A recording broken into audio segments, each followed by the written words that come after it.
Très chers frères et sœurs, nord au sud, de l'est à l'ouest et du centre, bonjour, bonjour, bonsoir. Je peux imaginer que c'est douloureux, c'est malheureux. Et ma foi, la toile est calme. J'aurais imaginé si le Manchester avait gagné. Je pense que ça aurait réglé le problème de 196 milliards. Donc, on est en train de rechercher dans nos caisses, entre autres. Mais ce qui est plus émouvant, comme vous avez remarqué, c'est que on en est toujours dans les filets. Il n'y a pas un match sans qu'on le voit au fond des filets. Bon, de toutes les façons, il est toujours dans les filets. Mais ça, c'est pas le plus important. Le plus important dans ce match, c'est la fin. Regardez cette image de M. James, le patron de Manchester, le propriétaire patron de Manchester United. Comment il zappe la main d'André Onana. Et cela veut tout dire. Et regarde la soumission de l'homme devant l'homme blanc. Et lorsque vous voyez les images d'André Onana au Cameroun, au milieu des Camerounais, regardez son attitude. Lorsque vous le voyez devant l'homme blanc, regardez, il est très soumis, c'est deux mondes différents. Quand tu as grandi dans la Gado, quand tu ne rêvais pas un jour que tu vas saluer le blanc avec ta main, même si tu es milliardaire et tout, d'ailleurs même ça te rend encore plus fou.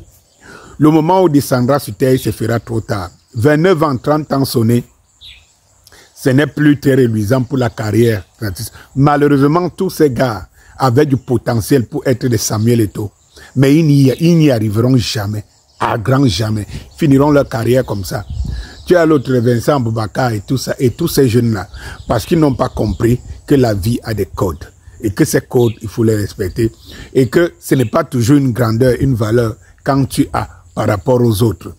Ça ne suffit pas pour faire une très grande carrière. Ça ne suffit pas pour atteindre l'optimum. Vous comprenez un peu. Le tout, ce n'est pas de jouer. Le tout, ce n'est pas de jouer dans un grand club. Le tout, c'est d'être grand. Et de partir par la plus belle des manières. Mais regardez tous ces gens qui donnent des leçons à ceux qui ont prouvé, à ceux qui ont tout laissé, à ceux qui ont donné. C'est eux qui viennent donner des leçons.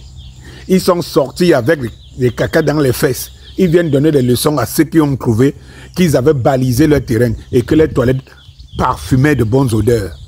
Et voilà comment ils finiront.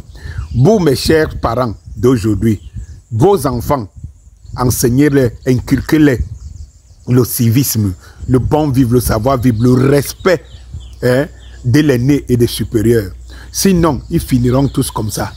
Oui, ils gagneront parce que l'Africain, il s'arrête au gain. Mais en réalité, le plus grand gain, il est ici, dedans. Il est spirituel, il est dans la tête. Oui. Il y en a donc qui seront là, mais que leur histoire ne marquera rien. Parce que l'orgueil a pris le dessus. Et chez l'homme blanc, aie ton orgueil comme tu veux.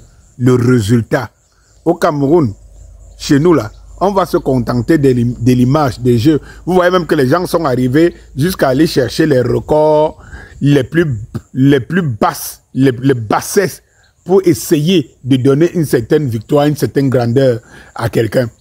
Mais chez l'homme blanc là, que vous respectez là, non, il n'est pas là pour se contenter du peu.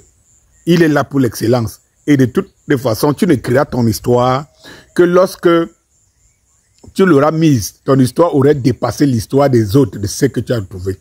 Tant que ton histoire ne dépasse pas les autres, tu n'es rien, tu n'es qu'un vide. Il faut venir au Cameroun, en Afrique, au Cameroun, pour être un vide et être appelé président et y avoir des éloges. Bonjour.